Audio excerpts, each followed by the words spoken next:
getting all these backdrops utilized so everybody can see all the angles of this lake in the middle of nowhere.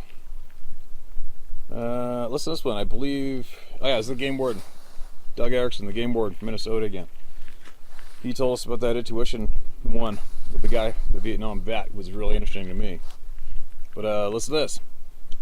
Hi Steve, Doug Erickson from Minnesota again. As a game warden pilot, I had many opportunities to fly researchers and scientists doing surveys in remote areas of the state. Yes, I was a bush pilot. Floats, skis, canoes, and all that stuff. When you sit in the plane for hours or days, you get to know these guys and you share information about your jobs. A game warden, officially a conservation officer, but the public never accepted that title, is a law enforcement officer in Minnesota, not a biologist. This opens things up for sharing knowledge. What I found out from these folks is that most of them are honest and diligent. Where a distortion of facts come in as often as their superiors level, where a distortion of facts comes in is often at their superiors level or where the purse strings are pulled. An example of this is when government tells you how many meals of fish you can safely eat a week. These decisions are often political, not scientific in nature, and not giving you the info that was discovered. Another one is that gasohol actually provides us with a cleaner exhaust, but when the time of its adoption, fuck. Another one is that gasohol actually provides us with a cleaner exhaust, when at the time of its adoption it was known to pollute more than regular gas. That of course takes us into account from farm to production to vehicle. I know a researcher from one government agency that destroyed the research at another agency after finding out that the agency destroyed his research. This was factual physical destruction, a crime, but beyond the statute of limitations. Go figure. An archaeologist that I knew once told me that on a dig, if you discover an artifact out of context and reported it, you could lose funding or get trashed by your peers. Sounds familiar to what you and your friends are finding. I did get the book Truth Denied. I'll read it. Feel free to use this however you want, my name included. And by the way, my wife saw the video on YouTube and said, "Is that you? You never told me about that." Yeah, funny, eh? Funny how many people are seeing these videos. Basically everybody. And no doubt about the scientists destroying discoveries and information and withholding it from the people, right? And that's why I always say, kick mainstream science to the curb. It's all about the people, man. You can't get more honest and more straightforward information than all the people together in a group. As soon as you give that power to one person or a small group, you'll lose it. It gets distorted, and nobody finds out the truth, and facts aren't shared. So screw them all, kick them all to the curb. Keep writing in your emails, and I'll share them. And that's how everybody's going to get ahead and find out the answers they're curious to find out. And there's a big trout jumping out there a few times now, and he's taunting us. You have to get that rod going pretty quick. Here's another one. I think this came in August 5th, 2020, I think. Steve, I just had my first encounter which lasted over a 6-day period. I experienced pretty much everything related to Sasquatch phenomenon in a short 6 days, where most people takes 2 to 3 years to repetitively go out. And experience these incidents a little at a time. I have to say it is something that has changed my life and enlightened me. I think we may have come from similar backgrounds from what you have mentioned in your videos. I was an avid hunter for years, not a very good one though, not for the big game arena that I was always hunting, but I was out in the bush. That for me, they counted.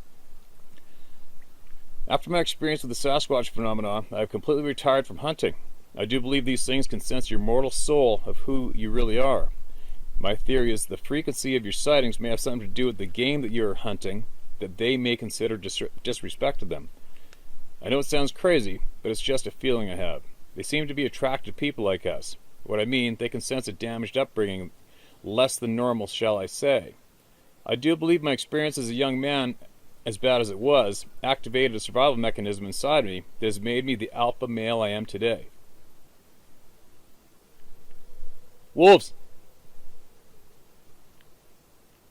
Hear the wolves? Oh yeah. Right on the other side of that camp.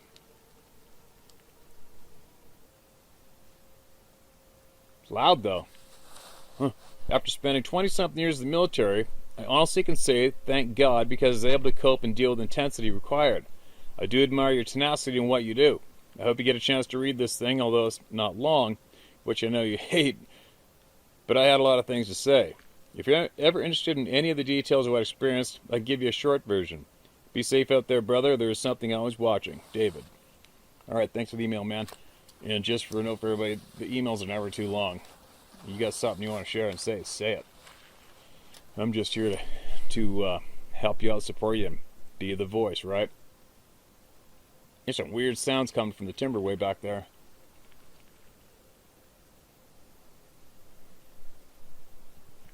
And I stopped. Weird. Huh. Anyway, there's a couple more.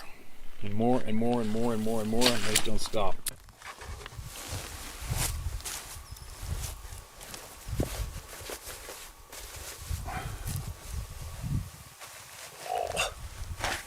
Brr. I'll bet you there's about 40 mountain goats on that mountain across the valley from me right now. Little white fur balls are bouncing around all over the place over there. It's pretty cool to watch them. I think it's about 6 o'clock at night. Got my inReach turned on so Sarah can text me. These things are real handy. Turn them on, picks up the satellite, and you Bluetooth it to your phone, and you can text back and forth. And helps keep your sanity a little bit when you start missing somebody. I miss Sarah a lot. Miss each other. It's pretty good. So I got that sitting there picking up the signal. And I have another email I'm going to share with all of you from on top of the planet here in north central British Columbia. And, it's funny, a lot of people, fellow hunters, always ask me about the details of my rifle. And, I'm not a gun freak. I'm not a gun freak at all. I treat guns like I do. It's just a tool to me. It's a tool of the trade. I think it's a Macmillan stock, stainless barrel. It's made by the Montana Rifle Company. It's a 300 Winchester short magnum. And the scope is a 4500 Elite Bushnell scope. It's nothing spectacular, but this is a true tack driver. Big time. It's routinely smacking targets at 650 yards with it. Last winter it was on the ice in the frozen lake. So, I had to buy it as an emergency. My other Magnum, the barrel split on it and I was guiding, and I phoned a friend to find one for me because it's really tough to find a left-handed, good, solid Magnum when you shoot left. I'm right-handed. I'm just left-eye dominant. And the guy, so I couldn't stand the blue stock at first. So this is the remnants of just spray bomb. I took black and green spray paint and spray painted it. And this is getting wore off from many, many, many miles in the middle of nowhere. But anyway, that's the story on that. And there's the stuff on the end of it, for anybody who's curious, that's tape. So I wrap a whole bunch of electrician tape on it for extra, and I always have the barrel capped with electrician's tape to keep stuff and debris from going down there and then possibly blowing the barrel when you have to pull the trigger. What have I seen on this trip so far? I've seen 7 stone sheep, rams. I've seen 7 rams up in this mountain in front of me. A few legal rams, not the great big old senior citizen ram we're hoping to find. I saw a big bull caribou up there and a few cows with them about an hour ago. Seen a porcupine. No grizzlies yet, although they are here. There's grizzly crap all over the place, but I haven't been woken up by one yet. Ptarmigan. Seen a cow moose swimming in the lake down below, right after the bush plane dropped us off. It's pretty cool. Caught some rainbow trout. And I think that's it. Seeing the regular ground squirrels up here and marmots that whistle non-stop. I think that covers everything we've seen so far on this trip. But anyway, I think you got, I don't know, maybe 4 days left, 5 days left, and then a 2-day drive home. Then I'm home, then we hit the coast again, and then I jump in the loaded truck and head back up north for moose and elk again. Oh boy. It's been a crazy lifetime, you guys, I'll tell you. All right, you ready? Listen, that thing recording? Yeah. All right, listen to this one. Hey, Steve, kudos on douchebag elimination. I don't know why that word has always made me laugh. It just makes me laugh. There are not too many thumbs down anymore either. All right, thanks, man, and it's not too hard, right? They're probably the easiest people to trigger and reveal publicly, and then you just delete them. But anyway, my dear recently departed mama piled 5 of us kids in a 62 Falcon in 1964, and we headed to the Smoky Mountains, danced with the Cherokee Indians, and headed over the Smoky Mountains back to Tennessee. I will never forget this picture in my mind. We were coming down the mountain in a rainy, foggy morning, and Mama said, "Lock the doors, there are crazy mountain men here." Right then, me and my little brother were fighting over the window seat, and I was 8 and 3 years older, won the window seat. Then, looking out the window, this giant, ugly, hairy, wild face was right at the window. My little brother saw it too, and we both said, "F the window seat," but I was stuck. The hair was all black and wild, and he looked like an ugly giant Charles Manson. Fast forward to 1979, first week of July, a crazy friend of mine and I were both laid off from work. Me from Ford Motor Company, him from an Avon plant. So we decided to hitchhike back to Florida. On the way, we got separated at 2:30 a.m. I was alone walking over a bridge in southern Ohio over the Ohio River, and the full moon lit up the river. Then I heard this loud boom, boom, and I looked at the river bend, and some giant creature had a tree beating on a giant stump. I immediately looked down to determine how high I was, and far away I could see him, he could see me. I just started running. I was just out of the Army, joined for NOM, but missed it. Working in the Ford plant, and hunted and trapped all my young life, and the July 79 confirmed the Bigfoot shit I had thought was real. That made me think about an artillery round, because my Winchester Model 94 or 44 mag, good thing it has 10 rounds, might not make me alpha predator in the woods anymore. Fast forward to 2004, back to the Smoky Mountains. I had found an arrowhead honey hole, but I always felt watched. I took my 3 mountain cur dogs with me and was out 4 hours, and I needed to get the dogs back and feed them. Then I smelled a nasty stench, way worse than any septic backup. The dogs, all 6-month pups that were dropped off, gathered around my feet, whimpered, and then shot off like bullets. Then I looked and saw an oak tree, 2 swaying back and forth and through the brush. I saw all black up to 6 feet or better. I was not sure what it was, but I'd say a Bigfoot. I share your attitude. F anyone, give me shit. I've been in jail many times because even now at 63, next week I'll fight. Good for you, man. Sock it to him. Fast forward to 2015. I was sitting right here in Hardin County, Tennessee, Morris Chapel on the Adamaville Crump line at 2 a.m. I heard coyote going off, then I heard one yelp, and I knew it just got killed. I got a nervous feeling. Then 1/8 of a mile away, I heard that yell, scream, roar that put me on high alert, and military kicked in. It was coming my way and snapping and busting major trees.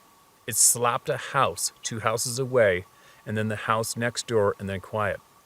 I was sitting there listening to Sasquatch Chronicles and Missing 411. I'd been with them since day one. Then my knees were shaking, and it smelled like septic backed up because I said, "Oh shit, I have to dig up the lid and drop 2 bags of lye in it, or call the honey wagon." Then with my cell phone in my hand, I sneaked to the end of the house, and I felt like when we used to go fruiting. No, a farmer has a shotgun and will shoot at you, but still had to look. And I saw a 6-foot silhouette, and I backed up thinking I need a flashlight and a camera. Duh, had my cell in my hand. I was pretty shook up. I have more proof there around here. I have proof of Dogman attack in the Smoky Mountains also. I saw the bite marks right through a Dodge Caravan grill and fender, right through the steel needle teeth bite marks. Those are real also, Steve. You can use my name, David Scaff, or Charlie. Everyone can kiss my ass. What I don't get about these sightings is how vivid, reliving the sighting, how you can about smell the air like time stops. So glad you, Scott, David P. all got together. Thanks for the drop to one knee tip on the grizzly. That'll probably save my ass. Awesome job. I got your back also. CDSII. Charlie David Scaff. Hardin County, Tennessee. back to Ohio next week. You're a badass. My dad was fighting World War II with your gramps. All right, Charlie. Thanks for that email. We all appreciate it. And it's interesting you got to actually see one of these things beating on a stump of the tree. And, more people hear that sound than not. And it's never normally accompanied with actually seeing one of these things doing it with a piece of wood, right? A lot of people claim to think they're mimicking it with their hands or their mouth. But then, what was that, an email or two ago? That person reported to see that white Sasquatch smack the side of a tree with the palm of its hand a couple times. Why they do that, I don't know, I haven't a clue. Maybe they'll tell us one day. It's kind of funny, there's a jetliner going over top, probably coming from Anchorage or something. Actually, who knows where it comes from? North Central BC? Yeah, that jet's probably coming from Whitehorse. It's kind of funny when you sit here in the middle of nowhere and you see a jet go by and you think everybody's up there, showered, clean clothes, food getting served, comfort, as you're down here in the middle of frickin' nowhere with maybe 2 changes of clothes and a dozen days worth of food, and everything's on foot, packed on your back. It's kind of fun doing this. Sometimes you have mixed feelings because you get up here, you miss it when you're at home, and then and you can't wait to get back in these mountains. But then when you throw all that shit on your back and grunt your way, like this other lake we flew into, you literally leave that lake and go straight up into the timber with no trail. I've been trying to get this one particular zone for a while now, and came out from a different angle. So when you do that, it's an absolute adventure. You're going straight into the forest. You don't know which way to go. You don't even know if you can make it from the way you pick. So it can be very, very, very hard physically, and then of course that sucks the life out of you mentally too, right? And then you'll have your weak moments, and you start to question your sanity. I do it every time, when things get real hard. Like yesterday, we backpacked all the way up here. I don't know how many miles we went. I think we are about 12 miles as the crow flies, but that's straight up a mountain and contours down creek bottoms through tangled stands of stunted spruce, no trails, falling over, hitting willow patches, brick walls, and then you make your camp, and then you hike another 5 miles one direction through hell to go check some basins and bowls out while chasing these mountain sheep around. And then the fog and the rain sock in and start pouring on you, and you're up here where there's no firewood, no shelter, and then you got to get back to your tent, and then somehow, and it's going to be a lightweight small tent, so it's not like you can just jump in there and stand up and dance around getting changed. It's quite the ordeal. It's a pain in the ass, and then you start getting angry at yourself. You're exhausted, you're tired, you're frozen. You're like, what the F am I doing this for? I've done this enough. Why am I here? I could be at home with Sarah sitting on the boat fishing or something. It's funny how it goes. But then you have a moment like these right now that I'm sharing with you guys, and everything makes sense. And you're doing the right thing. And you're doing what your soul craves and what you're supposed to be doing. And as far as I'm concerned, when you do this, it enhances your sixth sense. And it helps you see through the bullshit that some very dark people are dumping upon us all, mainstream, in life. Sometimes I wonder if that's a curse, I wonder if it's a curse sometimes to want to demand the truth, find out the truth, expose the liars, make them pay, and try to right a bunch of wrongs instead of just falling in line, doing what you're told. Don't think for yourself and play along and live your life out as a bit of a drone, Sometimes I wonder if that's not a bad thing sometimes. Because once you get going like I have, there's no stopping, right? You just keep going. Then you find out more and you learn more, and then you get more angry, and then you want to go grab those dark pricks who've been lying to all you, and you want to make them pay. Shake them around a bit, and you don't want to stop until you win. And at times you realize that the fight you have chose is a pretty frickin' big one. It might not end until after you're past, Whatever it is, what it is. Whatever's steering me to do what I'm doing here with these videos and all of you I don't know. Obviously, that's what I'm supposed to be doing, right? Otherwise, I wouldn't be doing it. Why? I'm not quite sure yet exactly why, but we're going to find out eventually. But I'm not going to quit. I'm going to get all of the answers. I will get all of the honest answers, and they will be shared with all of you honestly. Nothing's going to be held back, no matter how badly if I potentially get threatened one day, bring it on. Do what you got to do. But I'm not going to shut up, and I'm not going to stop seeking the truth, and I'm not going to stop sharing it with all of you. That's not going to happen.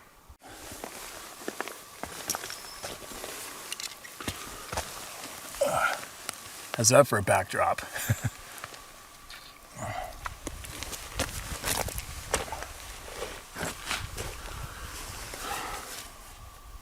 Once again in the middle of nowhere. Now I got a few minutes to read some emails from the middle of nowhere again. Oh no. I backpacked up here, got flown in by bush plane. I screwed up my pack. It was so heavy, it was about ready to make me puke. Put way too much food in it. And some other things, but whatever. A few years ago, I tried to get into the spot. From about, 15 miles back that way.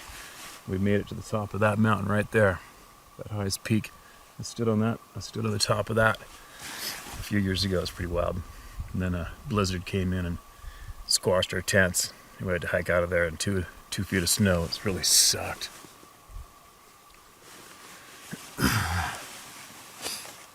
Anyway. That lake. I'll swing the camera after and show you that lake that I read some emails from with that drum, that old oil drum. It's on the edge of the lake, but the lake's about, I don't know, could be 15 miles that way. I'll show it to you in a minute.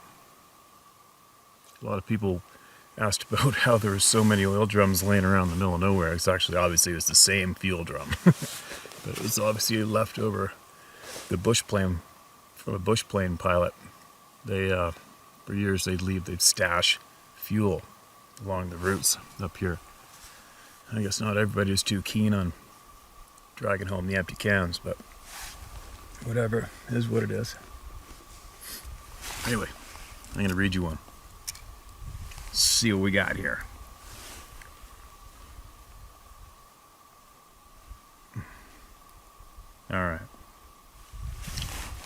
All right, listen to this. The names in the following account are changed to avoid criminal prosecution.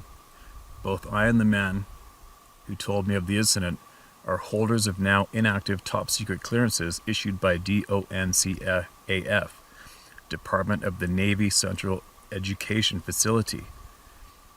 I don't know if the details of the incident are still classified. This is why I have changed the names. I apologize in advance for the cryptic nature of the story. However, I have known this man, I'll call him Jim, and served in combat with him for many years. I have and will stake my life on his integrity. Oh, we've already heard this one. I've already read that one, sorry. Let's start again. Listen to this one. Hey, how's it going? So I saw something recently on TV that made me decide to tell you my encounter with something a couple of times now. First of all, I live in a small city in central Alberta, Canada, where I would say things like this aren't supposed to happen. Things like this you hear of happening in the mountains and various other places, but not here, which is why I'm dumbfounded by what I'm sure I saw. One day last summer, I stumbled upon a parking lot at the edge of town. I kind of just turned out there at the edge of town where it's not really close to anything. There's one of those red garbage cans that wildlife can't get into because of how it is shaped and the fact that there's a handle on it that requires a hand with an opposable thumb to operate. There's also a brick house that's supposed to clean itself. Oh, there's also a brick outhouse that's supposed to clean itself after any time someone uses it. Right beside that is a trailhead for multi-use pathway that goes through the trees and around the small lake that's part of the town. While I was having a smoke, I thought that I should bring my bike here and go for a ride down there. So the next day I brought my bike and rode around the lake. It's about a 10-mile ride to go all the way around and get back to the start where the trailhead is. Anyway, as I was riding through the trees, I could hear something big moving through the trees. I stopped and tried to see what it was, but I couldn't see a thing in there because the bush in there was actually pretty thick. Not being able to see anything in there, I got back on my bike and rode on. A couple days later, I stopped at the same parking lot for a cigarette on my way home. It's a nice place it's a nice, quiet place with very few people around.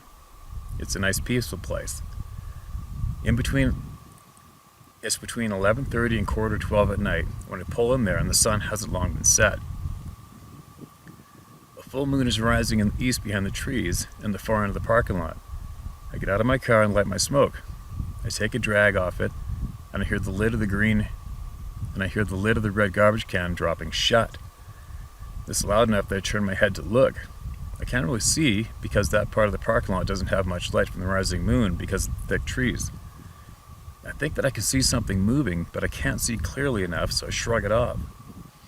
The breeze then changes direction, and that causes the smoke from my cigarette to drift straight into my face, so I turn around. I'm now facing north and away from the brick outhouse I mentioned earlier, which is on the south side of the parking lot. I'm still parked by it right near the west end of the parking lot. The parking lot stretches to the east where I'm parked, maybe 60 or 70 yards. Then there's a sign at the end and some posts with reflectors on them, and now the garbage can. There are trees on 3 sides of this parking lot and a field on the north side of it. So I'm smoking away, and out of the corner of my eye, way to my right, I think I can see something moving. So I turn and look, but whatever was moving stopped, and therefore I can only see a large shadow-like thing there. I'm about to shrug it off when I notice that whatever that shadow is casting a shadow now on the parking lot's pavement. The light on the moon is behind it, and some of it's getting through the trees, which is causing a shadow on the pavement. I'm not sure what I'm seeing, so I look intently at this dark thing standing there. I notice that the top of it is pretty much even with the top of the sign on the signpost. All of a sudden, I see the reflector on one of the smaller posts of the tree line is coming into view and then going dark, over and over, as if something is moving side to side, intermittently blocking out the light that's being reflected. I'm beginning to get afraid because now I realize that there's actually something standing there. Something that I can't really see clearly, and it's also something rather big. I then start to hear what sounds like a rumbling sound coming from that general direction. There shouldn't be any sound coming from that direction because there are no businesses or even any houses in that direction. It's just wilderness over there. Suddenly I can feel a huge amount of fear. It started at my feet and quickly went up the back of my legs and then my back until I could feel the hair on the back of my neck standing on end. I put out my smoke, jumped back in my car, and then got the hell out of there. Anyway, I pretty much completely forgotten about that when I found myself pulling into the same parking lot last Sunday night for another smoke on my way home. As I was pulling in, I remembered the incident and turned on my bright lights to survey the parking lot in a big circle before stopping for my smoke. I saw nothing, so I stopped and got out of the car. I'm looking towards the east of the parking lot where I saw something the summer before as I smoked my cigarette, when I hear the strangest sound coming from behind me and to the right side of the brick outhouse. I turn around and I'm actually able to zero in on pretty much exactly where the sound's coming from, but I can't see what's making the sound. The sound that I'm hearing doesn't sound like anything I've ever heard from any wildlife that's in this area. It sounds like 2 sticks being clacked together really fast, like in sets of maybe 5 or 6 clacks, then a pause, then 5 or 6 more clacks, and then a pause, and so on. And it kept repeating. It was really intense because the sound got louder and louder and then faded off quickly, and then got rather quiet. It seemed as though the sound was coming from the short grass to the right of the outhouse, so I think that maybe someone is playing a prank on me. So I moved from my right to see if there's something standing there around the corner of the outhouse. Instead of seeing anyone standing there, I see 2 dim red lights to the right of the outhouse and up in the air pretty close to the height of the roof line of the brick outhouse. That's between 9 and 10 feet up. I think to myself, that's odd. So I take another look to see if those are some distant streetlights or something peeking through the trees. I look to the right and back up a bit, and sure enough, I can see street lights from a nearby residential neighborhood, but they are way brighter and not red. So I look back at the dim red lights and notice that they are moving slightly side from side. I'm now starting to feel a lot of fear again, wondering to myself, what the F is that? Just then, I hear what maybe sounds like a breath or maybe an exhale. So I put out my smoke and get in my car and get the F out of there. Man, I'm shivering. I'm freaking freezing sitting on this cold ground right now. I've been sitting for a few hours over here using our binoculars. I'm with a friend of mine. He's back over the hill there. I'm frozen. I'm going to move after I read this one. Now it convinced me that I should tell you about this. Was a TV show that aired on Tuesday. All right, I understand that. I'm not going to, just for you, the submitter of this, I'm not going to promote that TV show, right, or any of those people in it. I won't get into that right now, but I'm just not going to do it, okay? So I'm going to try to sift past the part where you mentioned the TV show. I understand what you may have seen, how it probably triggered you to email me, and I appreciate that, but just appreciate the fact that I am not promoting any of those TV shows or any of the people included in them, okay?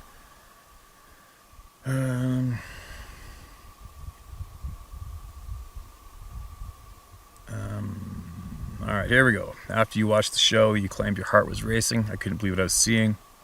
It was then that I said I need to tell somebody about what I saw, and you were the first one I thought of because every time you post a video, you post people's stories without judgment, and I appreciate that.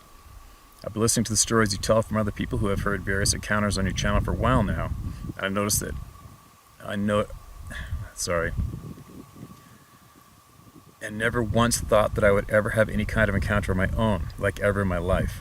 I'm not going to tell you that I actually saw a Sasquatch because, to be honest, it was really dark there on Sunday night, and I couldn't actually see anything except for those two dim red lights that seemed to be moving slightly side from side. But I saw and heard something. Anyway, I'd be honored if you posted the story sometime. By the way, I got to tell you that it's okay if you don't believe me. Most people wouldn't anyway. That's kind of why I'm not really revealing a lot about myself or where I specifically live, but I do know this really happened. My name is Peter, and this is a true story. Thanks, kindest regards, Peter. P.S. I also believe, from all the stories I've heard, that Sasquatch are sentient beings that we should just leave alone and never harm. I hope you feel the same way. Thanks again. All right, Peter, thank you for sending that email in, and I'm sure you know by now that you're not alone. There is literally thousands of people seeing the exact same thing you have, okay? And I'm actually going to write quite a bit about that in the second book that's going to be coming out. One entire chapter is going to be dedicated to why these beings are not monkeys or apes. It's very, very obvious why. And but it's not obvious why. But it's not obvious why many of the known names in the so-called Bigfoot Sasquatch community will not acknowledge that these beings are not an unrecognized monkey or ape when they know they aren't. But anyway, I think I'm going to swing around to another rock here, and I'm going to use that backdrop over there at that lake in the distance, the one that you guys saw in the previous video where I was leaning up on that fuel drum. When you look at that lake, right at this very end of it, on the straight end of the back, is where I made those videos from there a month ago. But anyway, there you go. There was another one. It's just not going to end.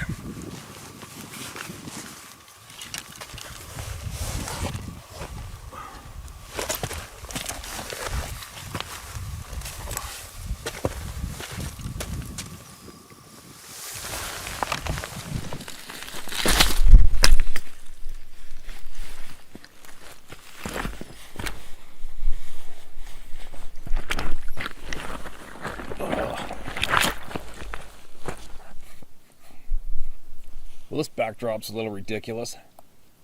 Gotta keep using it. Have enough battery power to keep going. Haven't had a shower or shave in over a week, feeling pretty disgusting, but that plane's coming. Okay, before the battery dies out, listen to this one. Here comes another one. Hello, Steve. I emailed you a few months back about an experience I had on my motorcycle about 6 years ago. I've never told anyone about the encounter before writing to you. I'm a very skeptical guy. I'm an auto repair shop owner in business for 28 years and was in the Naval Reserves, 51 years old. I love to fish and hunt. Duck's really the only thing I hunt. Anyway, since I told my story to you and my family, I've passed the place I had the encounter and have really been thinking of it way more. I've gone duck hunting since I told my story. 6 years have passed since I had the encounter that scared literally the piss out of me. Nothing has happened but both times that I have hunted since something has. Nothing has happened but both times that I have hunted since... What? It's close to where I saw what I saw that night 6 years ago. It caught my eyes. I sat in my blind in the Marapaz Swamp WMA. It was intentional. I know it was. It had that irritated, almost painful groan I heard 6 years ago. I could feel if it wanted me to know that it knew I had been thinking of it and telling my story. I was swiping at the thick amount of mosquitoes and looking up at the sky for birds. I could feel a strong sense to look to the right, and it scared me to have that feeling. I looked and saw this damn thing at about 80 yards leaning against a willow tree. It was at least 8 feet tall, 4 feet wide. I could see its arms clearly muscle-bound and almost signaling, "Here I am. Remember me, you MFer?" I cannot convey the fear I had, Steve. I couldn't move or breathe. It stood there and talked to me somehow in my mind. It was saying, "I'm here and you know who I am." I looked away for 30 seconds, cleared the tears from my eyes, and looked up, and it was gone. I know it sounds insane. Is this thing tracking now it's been in my mind or telling my family? 1 month later, I went fishing in my canoe for some bass about 12 miles from where I hunted. The same damn thing happened to the T, only this time it was closer, and I was even more scared if possible. It was on the bank this time, and I could see its eyes and face. Like you said, I think people should know about these things. Like you said, I think people should know these things are here, or there, or everywhere. Who knows? I'm not going to stop telling people about this because if people know, they can watch where they go.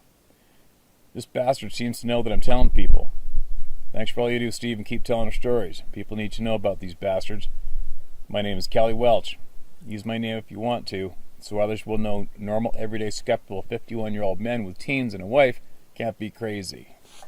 All right, Kelly, thanks for sending that email in.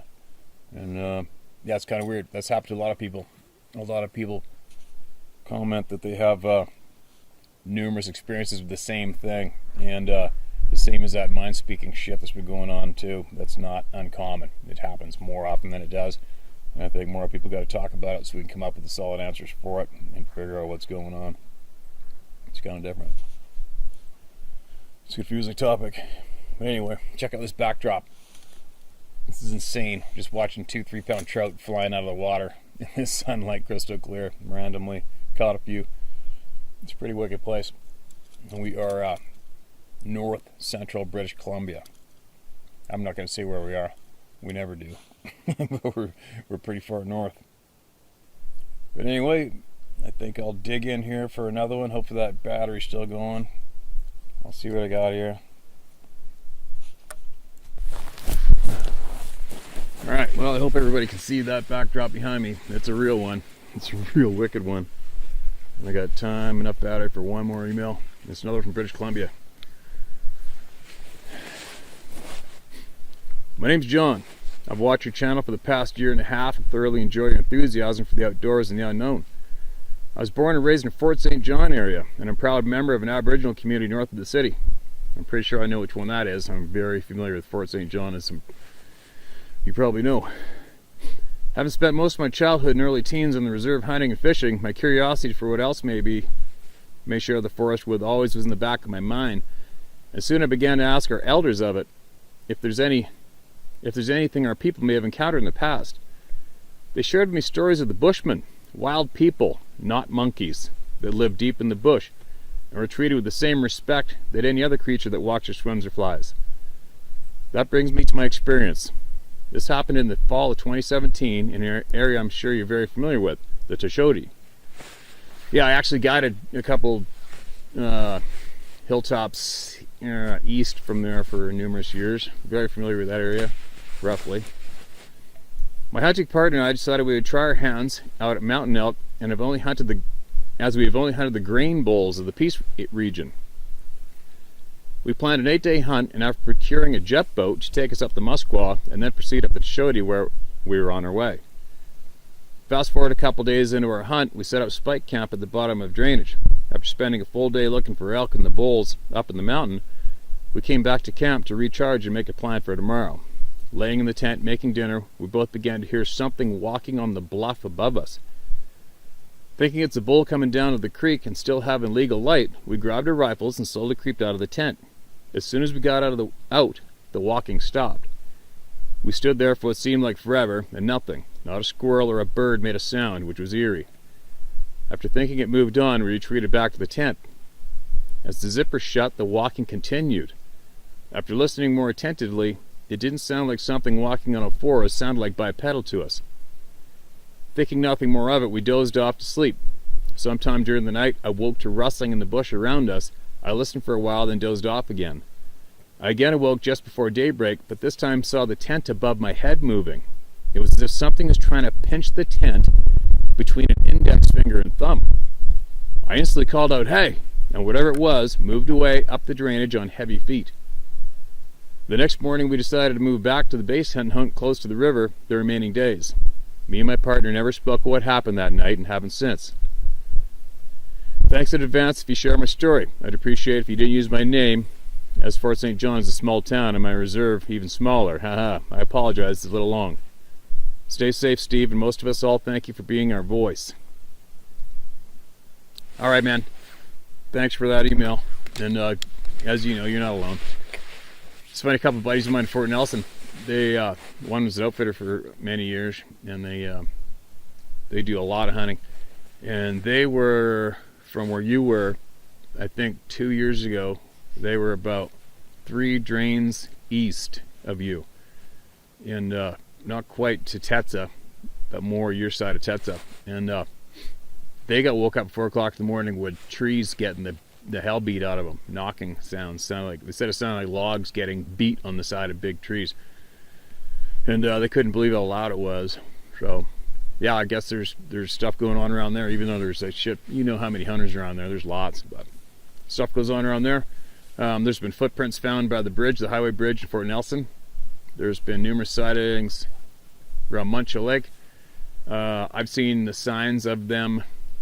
I was about 10 hours north of the highway, between probably 10 miles north of Steamboat. I've seen the sign of them there. Years ago, north of Fort Nelson, in the wintertime, 2 guys were stuck up on top of an oil drill, or an oil lease thing. You know those big towers with the flames coming out of them? They went running up there because there was a 10-foot tall thing walking around the lease.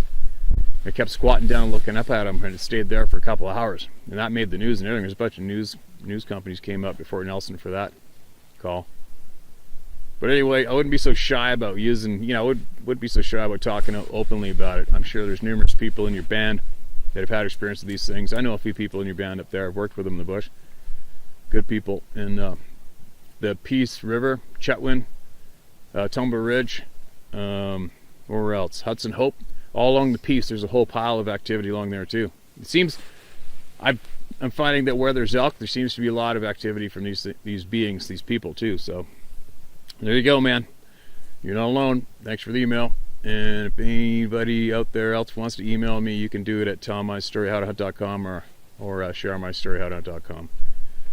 And I'll eventually get to it. And that is it for today. Reading the stories, because I got to pack up my shit, as that bush plane should be coming any minute. And after looking at this lake and catching a nice trout, it's kind of not that enthusiastic about leaving.